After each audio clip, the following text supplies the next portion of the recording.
Assalamualaikum. Di tengah kejenuhan WFH, berita-berita masif soal corona, serta ketidakpastian ekonomi, mari kita rileks sejenak dengan bercerita, melompat jauh ke belakang masa lalu menunggu pandemi berlalu.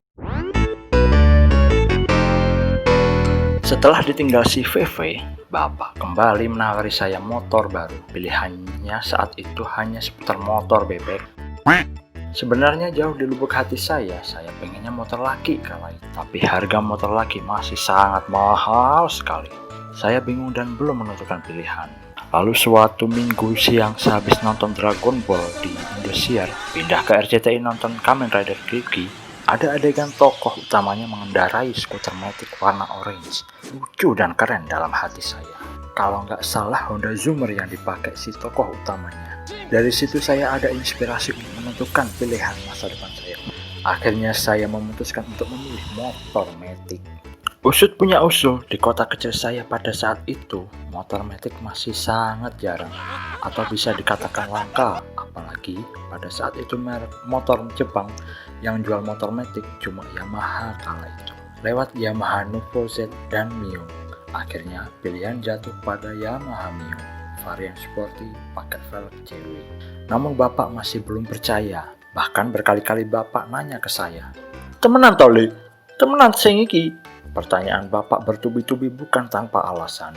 Pada saat itu, selain jarang ditemui di jalan, motor matic diidentikan dengan perempuan. Selain mindset di masyarakat, hal ini ditambah beberapa faktor. Iklan pada waktu itu, juga spesifikasi, dimensi, dan sistem transmisi yang sering diremehkan. Setelah perdebatan nggak terlalu panjang-panjang amat, akhirnya saya berhasil meyakinkan bapak. "Wes toh, tenan pak, serius, kui motor gaul." Dan akhirnya bapak merestui. Apalagi pada saat itu harga Mio Sporty masih sangat terjangkau, kisaran 10,5 juta OTR. Tidak hanya sampai di situ, waktu bapak ke dealer ada kejadian unik perbincangan bapak dengan CS-nya. "Anaknya bapak cewek ya pak?"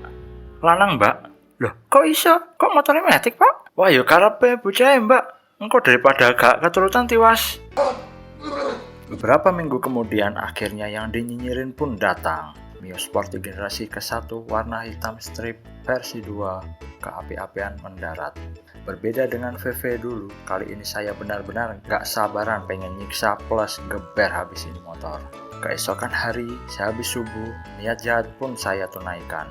Di luar dugaan, karena baru pertama kali naik motor matic plus posisi duduknya yang sangat berbeda dengan motor bebek, membuat saya butuh penyesuaian. Yang paling bikin saya terkejut adalah ternyata tenaganya di luar ekspektasi saya. Top speednya bisa sampai 120 km per jam di trek lurus kurang lebih 3 km. Ternyata malah saya yang disiksa sama motor mungil ini.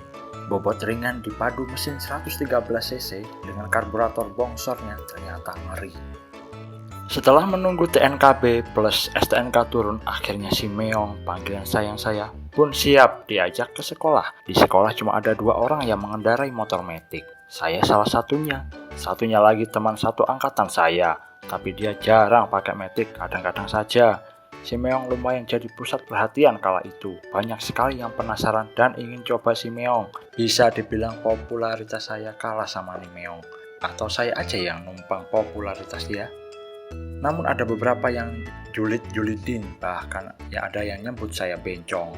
Pernah suatu hari ban si Meong kempes, mesti ke tempat pompa. Di sana saya diinterogasi pertanyaan yang sama. "Kok matic Mio mas? Kok gak numpak GL ngono? Kan lana." Julid si tukang pompa ban yang pakai kutang. "Gak apa-apa mas, pengen bedo ae." Selama saya agak sedikit ngegas tipis RPM tengah. Lanjut. Kisaran sebulan sesudah si Meong saya piara, hasrat modifikator ecek-ecek saya pun meluap. Misi pun dimulai, saya pun mulai menggerakkan lini perekonomian dari hulu hingga hilir. Nabung uang jajan lebaran dan dukungan dari almarhum Budetin Foundation.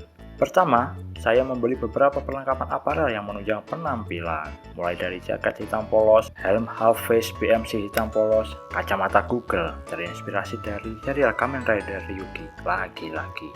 Kedua, pada dashboard pijakan di kaki meong, saya kasih bordes aluminium mirip pijakan di bus kota. Ini salah satu aksesoris paling susah dicari kala itu. Saya sampai cari ke kota tetangga yang lebih besar demi mendapat aksesoris ini. Yang notabene motor metik lebih boom duluan di sana. Ternyata tidak sampai di situ. Saya sampai mengcustom sendiri aksesoris yang saya desain sendiri. Bermodal pipa bekas di gudang kakek, saya sulap jadi aksesoris tubular tambahan. Kalau sekarang mirip dengan aksesoris tambahan pada Yamaha X-Ride. Akhirnya si meong jadi nggak cute-cute amat sekarang. Jadi mirip kucing mungil yang galak. NANI? Setelah 3 bulan lamanya, saya menderita julitan dari tukang pompa, beberapa teman SMA, dan orang bengkelan. Momentum pun tiba. Era Impossible Matic pun tiba di kota kelahiran saya. Dimulai dari salah satu tetangga saya yang notabene adalah ikon anak keren sedesa, hingga beberapa kakak kelas yang mulai pakai motor metik. Bahkan pas pompain ban ke bengkel pompa langganan saya, dia masih inget dan bilang begini, "Oh iya ya mas, tiba nih saya iki wong nom gaule motor metik yo." Yo, jawab saya dengan full RPM gas kontan knalpot racing. Tidak sampai di situ, sewaktu bapak servis meong ke bengkel resmi, karena waktunya servis masih gratis, CS-nya nyeletuk. "Oh iya pak, bakne lagi musim motor metik nggih. Niki kata sing pesen motor metik moro-moro.